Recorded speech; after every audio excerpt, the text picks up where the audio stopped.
नमो भगवते वासुदेवाय। ओम नमो भगवते वासुदेवाय। ओम नमो भगवते वासुदेवाय। ओम नमो भगवते वासुदेवाय। ओम नमो भगवते वासुदेवाय। श्रीमद् भागवत महापुराण तृतीय स्कंद। जय विजय को सनकादि का साप। श्री मैत्रेय जी ने विदुर जी से कहा, दिति को अपने पुत्रों से देवताओं को कष्ट पहुंचने की आशंका थी, इसलिए उसने दूसरे के तेज का नाश करने वाले उस कश्यप के तेज वीर को 100 वर्षों तक अपने उदर में ही रखा। उस गर्भस्थ तेज से ही लोकों में सूर्य आदि का प्रकाश क्षीण होने लगा तथा इंद्र आदि लोकपाल भी तेजहीन हो गए। तब उन्होंने ब्रह्मा जी के पास जाकर कहा कि सभी दिशाओं में अंधकार के कारण बड़ी अव्यवस्था हो रही है। देवताओं ने कहा, भगवान काल आपकी ज्ञान शक्ति को कुंठित नहीं कर सकता, इसलिए आपसे कोई बात छिपी नहीं है। आप इस अंधकार के विषय में भी जानते ही होंगे। हम तो इससे बड़े ही भयभीत हो रहे हैं। देवादि आप जगत के रचयिता समस्त लोकपालों के मुकुटमणि हैं। आप छोटे बड़े सभी जीवों को भाव जानते हैं। देवा विज्ञान बल संपन्न है। आपने माया से यह चतुर्मुख रूप और रजोगुण स्वीकार किया है। आपकी उत्पत्ति की वास्तविक कारण कोई नहीं जान सकता। हम आपको नमस्कार करते हैं। आप में संपूर्ण भुवन स्थित है। कार्य कारण रूप सारा प्रपंच आपका शरीर है, किंतु वास्तव में आप इससे परे हैं। जो समस्त जीवों के उत्पत्ति स्थान आपका अन्य भाव से ध्यान करते हैं, उन सिद्ध योगियों को किसी प्रकार भी हास नहीं हो सकता, क्योंकि वे आपके कृपा कटाक्ष से कृत हो जाते हैं तथा प्राण इंद्रियां और मन को जीत लेने के कारण उनका युग तो परिपक्व हो जाता है। रस्सी में बंधे हुए बैलों की भांति आपकी वेदवाणी से जकड़ी हुई सारी प्रजा आपकी अधीनता में नियम पूर्वक कर्मानुष्ठान करके आपको बलि समर्पित करती है। आप सबके नियुक्ता मुख प्राण हैं। हम आपको नमस्कार करते हैं। भूमन इस अंधकार के कारण दिन रात विभाग स्पष्ट हो जाने से लोक के सारे कर्म लुप्त होते जा रहे हैं, जिससे वह दुखी हो रहे हैं। इसका कल्याण कीजिए, उनका कल्याण कीजिए। हम शरणागतों की ओर से अपनी अपार दया दृष्टि से निहारिए। देव, आप जिस प्रकार ईंधन में पड़कर बढ़ती रहती है, उसी प्रकार कश्यप के वीर से स्थापित हुआ यह दिति का गर्भ सारी दिशाओं को अंधकार में करता हुआ क्रमशः बढ़ रहा है। मैत्रेय जी कहते हैं, महाभाव देवताओं की प्रार्थना सुनकर भगवान ब्रह्मा जी हंसे और उन्होंने अपनी मधुर वाणी से आनंदित करते हुए कहने लगे। ब्रह्मा जी ने कहा, देवता, तुम्हारे पूर्वज मेरे मानस पुरुष सनकादि लोगों की आसक्ति त्याग कर समस्त लोगों में आकाश मार्ग से विचरा करते थे। एक बार वे भगवान के विष्णु शुद्ध सत्व में सब लोगों के शिरोभाग में स्थित वैकुंठ धाम में जा पहुँचे। वहाँ सभी लोग विष्णु रूप होकर रहते हैं। वह प्राप्ति उन्हीं को होता है जो अन्य सब प्रकार की कामनाएं छोड़कर केवल भगवत चरण शरण की प्राप्ति के लिए अपने धर्म द्वारा उनकी आराधना करते हैं। वहाँ वेदांत प्रतिपाद धर्म मूर्ति श्री आदि नारायण हम अपने भक्तों को सुख देने के लिए शुद्ध तत्व में स्वरूप धारण कर हर समय विराजमान रहते हैं। उस लोक में नैसेया नामक एक वन है जो मूर्तिमान केवल साई जान पड़ता है। वह सब प्रकार की कामनाओं को पूर्ण करने वाले वृक्षों से सुशोभित है, जो स्वयं हर समय 6 ऋतुओं की शोभा संपन्न करते हैं। वहाँ विमानचारी गंधर्वगण अपनी प्रियाओं के सहित अपने प्रभु की पवित्र लीलाओं का गान करते रहते हैं, जो लोगों की संपूर्ण पाप राशि को भस्म कर देने वाली है। उस समय सरोवर में खिली हुई मकरंद पूर्ण वासंतिक माधवी लता की सुमधुर गंध उनके चित्त को अपनी ओर खींचना चाहती है, परंतु वह उसकी ओर ध्यान ही नहीं देते और वरम उस गंधर्व को उड़ाकर लाने वाली वायु को बुरा भला कहते हैं।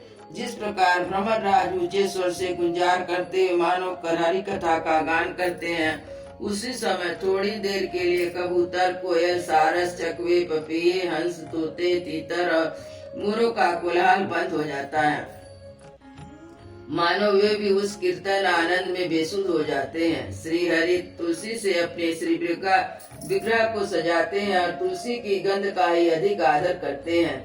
यह देखकर वहाँ के मंदार, कुंद, कुर्बक, उत्पल, चंपक, अर्ण, पुन्नाग, नागकेसर, बकुल, अम्बुज और पारिजात आदि पुष्प सुगंधित होने पर भी तुलसी का ही तप अधिक मानते हैं।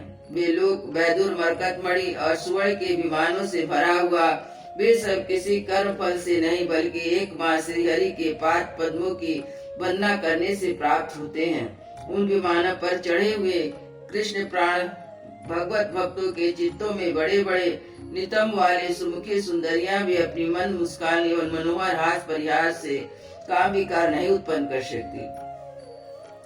परम सौंदर्यशाली लक्ष्मी जी जिनकी कृपा प्राप्त करने के लिए देवतागण भी यत्नशील रहते हैं, श्री हरि के भवन में चंचलता रूप दोष को त्याग कर रहती हैं। जिस समय अपने चरण कमलों के निपुणों की झनकार करती हुई अपने लीला कमल घुमाती है, उस समय उन कनक भवन की स्फटमणि दीवारों में उनकी प्रतिबिंब पड़ने से ऐसा जान पड़ता मानो उन्हें बुहार रही हूँ।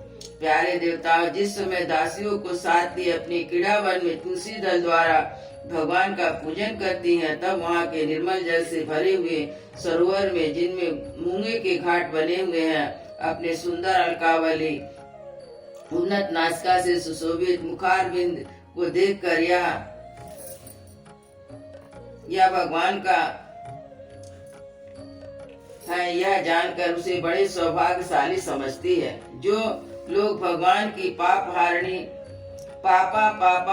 लीला कथाओं को छोड़कर बुद्धि को नष्ट करने वाली अर्थ काम संबंधी निंदित कथाएं सुनते हैं, वे उसे वैकुंठ लोक में नहीं जा सकते। हाय, जब वे अभागे लोग इन सारी बातों को सुनते हैं, तब उनके पुण्य को नष्ट कर उन्हें आश्रयहीन घोर नरक में डाल देती हैं। अब इस मनुष्य योनि बड़ी की महिमा है, हम देवता लोग भी इसकी चाह करते हैं। इसी में तत्व ज्ञान और धर्म की प्राप्ति हो सकती है। इसे पाकर भी जो भगवान की आराधना नहीं करते, वे आज तो मन की सर्वत्र फैली हुई माया से मोहित है। देवादि देव श्री हरि का निरंतर चिंतन करते रहने के कारण जिनसे यमराज दूर रहते हैं, आपस में प्रभु के सुयश की चर्चा चलने पर अनुराग जन विहलता बस जिनके नेत्रों से अविरल अश्रुधारा बहने लगती है और शरीर से रोमांच हो जाता है, जिनके से शील स्वभाव की हम लोग भी इच्छा करते हैं, वे परम भागवत हमारे लोकों से ऊपर उस वैकुंठ धाम में जाते हैं। जिस समय संकादिक मुनि श्री विश्व गुरु श्री हरि के निवास स्थान संपूर्ण लोकों के वंदनीय और श्रेष्ठ देवताओं के विचित्र विमानों से विभूषित परम दिव्य और अद्भुत वैकुंठ धाम में अपने योग बल से पहुँचे, तब उन्हें बड़ा ही आनंद हुआ।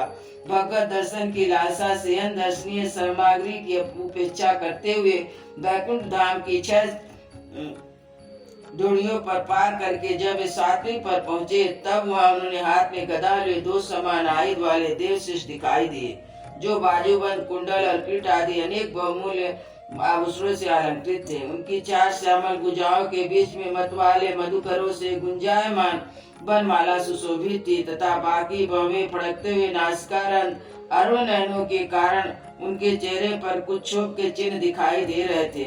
उनके इस प्रकार देखते रहने पर भी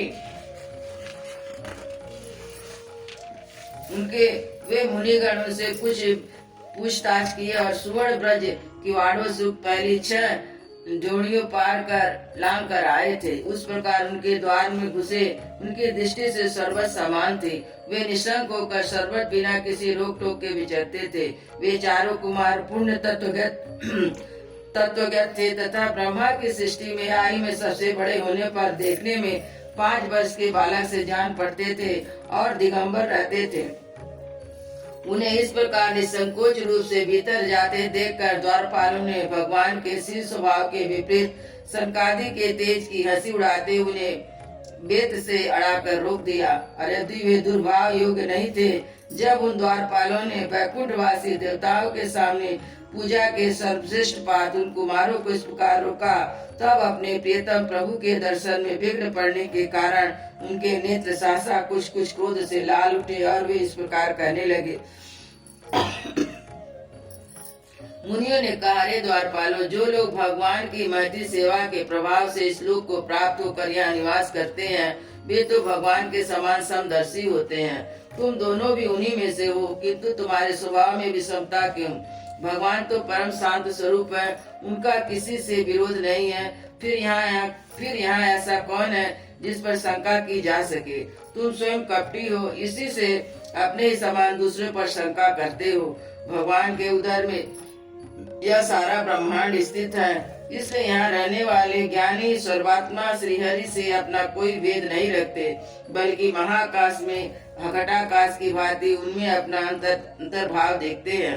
तुम तो देव रूपधारी हो, फिर भी तुम्हें ऐसा क्या दिखाई देता है जिसने तुमने हम भगवान के साथ कुछ भेदभाव के कारण होने की भय की कल्पना कर ली? तुम हो इस भगवान बैकुंठ धाम के पार्षद, किंतु तुम्हारी बुद्धि बहुत मंद है। अतः तुम्हारा कल्याण करने के लिए हम तुम्हारे अपराध के योग दंड का विचार करते हैं। तुम अपनी भेद बुद्धि के दोष को इस वैकुंठ लोक से निकल कर उन पाप में योनियों में जाओ, जहाँ काम, क्रोध और लोभ प्राणियों के 3 शत्रु निवास करते हैं। सनकादि के कठोर वचन सुनकर और ब्राह्मण के शाप को किसी प्रकार के शास्त्र सम्मुख से निवारण होने का योग ना समझकर श्री हरि के दोनों पार्षद अत्यंत दीन भाव से उनके चरण पकड़कर पृथ्वी पर लौट गए। वे जानते थे कि उनके स्वामी श्री हरि भी ब्राह्मणों से बहुत डरते हैं।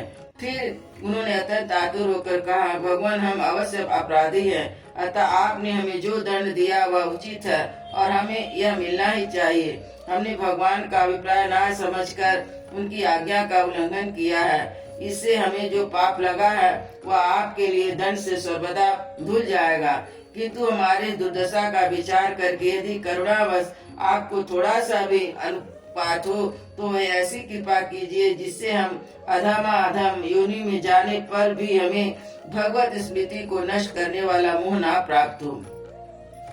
इधर जब साधु जनों के हृदय धन भगवान कमलनाथ को मालूम हुआ कि मेरे द्वारपालों ने संकादि साधुओं का अनादर किया है, तभी लक्ष्मी जी के सहित अपने उन्हीं श्री चरणों से चलकर वहां पहुँचे, जिनमें परमहंस मुनि जन भी ढूंढते रहते हैं, सहज में पाते नहीं। संकादिक ने देखा कि उनकी समाधि के विषय में श्री वैकुंठनाथ स्वयं उसके नेत्र गोचर होकर पधारे हैं, तो उनके साथ साथ पार्षदगण छत्र चामर आदि लिए चल रहे हैं। तब प्रभु के दोनों ओर राजहंस के पंखों के समान 2 श्वेत चवर डुलाए जा रहे हैं। उनकी शीतल वायु उनके श्वेत छत्र में लगी हुई मोतियों की झालर हिलती हुई ऐसी शोभा दे रही है, मानो चंद्रमा की किरणें से अमृत की बूंदें झर रही हो।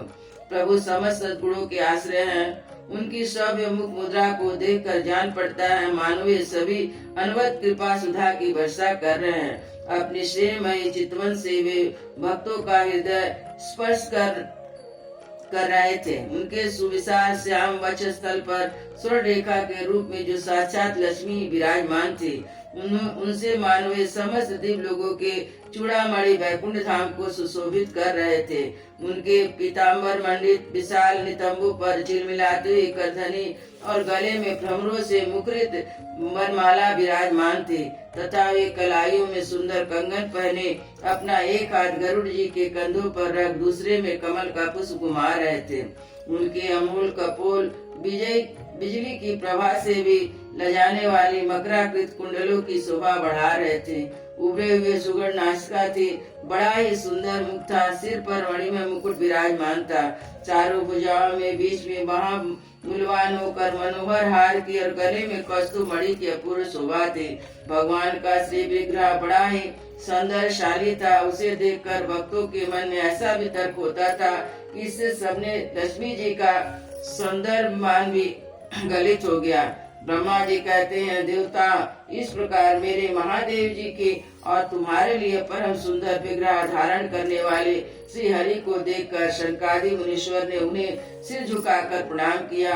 उस समय उनकी अद्भुत छवि को निहारते निहारते उनके नेत्र तृप्त नहीं होते थे।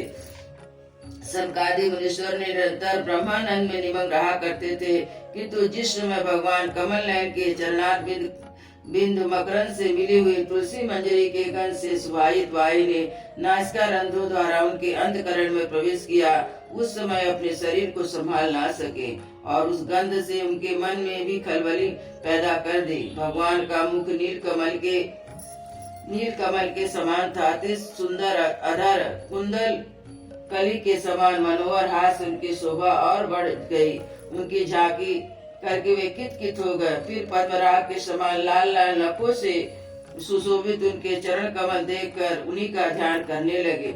इसके पश्चात वे मुनिगण अन्य साधनों से सिद्ध न होने वाली स्वाभाविक अष्ट सिद्धियों से संपन्न श्री हरि की स्तुति करने लगे, जो योग माया द्वारा मुझ पद की खोज करने वाले पुरुष के लिए उनके ध्यान का विषय अत्यंत आदरणीय है। नयनानंद की वृद्धि करने वाला पुरुष रूप प्रकट करते हैं। सनकादि मुनि ने कहा, अनंत यद्यपि आप अंतर्यामी रूप से दुष्ट चित्त पुरुषों के हृदय में भी स्थित रहते हैं, तथापि आपकी दृष्टि से ओझल ही रहते हैं। किंतु आज हमारे नेत्रों के सामने जो आप साक्षात विराजमान है प्रभु, जिस समय आपने प्रसन्न हुए हमारे पिता ब्रह्मा जी ने आपका रहस्य वर्णन किया था, उस समय श्रवण ग्रंथों द्वारा हमारी बुद्धि में तो आप विराजते थे, किंतु प्रत्यक्ष दर्शन का महान सौभाग्य तो हमें आज ही प्राप्त हुआ है। भगवान, हम आपको साक्षात परम तत्व जानते हैं। इस समय आप अपने विशुद्ध सत्व में विग्रह से अपने इस भक्तों का आनंदित कर रहे हैं। आपकी सगुण साकार मूर्ति को राग और अहंकार से मुक्त मुनिजन आपकी कृपा दृष्टि से प्राप्त हुए सुदृढ़ भक्ति योग द्वारा अपने हृदय में उपलब्ध करते हैं। प्रभु, आपका स्वयं सतत कीर्तनीय संसारिक दुखों की निवृत्ति करने वाला है। आपके चरणों की शरण में रहने वाले जो महाभाग आपकी कथाओं के रसिक है, वे आपके अत्यंतिक प्रसाद मुझ पद को भी अधिक कुछ नहीं गिनते। फिर भी जिन्हें आपकी जरा सी टेढ़ी भयभीत कर देती है, उन इंद्रपस आदि भोगों के विषय में तो कहना ही क्या। भगवान, यदि हमारा चित्त भौरों की तरह आपके चरण कमलों में रमण करता रहे, हमारी बाड़ी तुलसी के समान आपके चरण संबंध से सुशोभित हो, हमारे कान आपकी सुयस सुधा से परिपूर्ण रहे, तो आप अपने पापों के कारण भले हमारा जन्म नरक आदि योनियों में हो जाए, इससे कोई हमें चिंता नहीं है। विपुल कीर्ति प्रभु, आपने हमारे सामने जो यह मनोहर रूप प्रकट किया है, उससे हमारे नेत्र को बड़ा ही सुख मिला है। विषय शक्ति अजितेंद्रिय पुरुषों के लिए इसका दृष्टिगोचर होना अत्यंत कठिन है। आप साक्षात भगवान है। इस प्रकार स्पष्टतया हमारे नेत्रों के सामने प्रकट हुए हम आपको प्रणाम करते हैं। अयोध्या श्री राम लला की जय, वृंदावन बिहारी लाल की जय, गुरु महाराज की जय।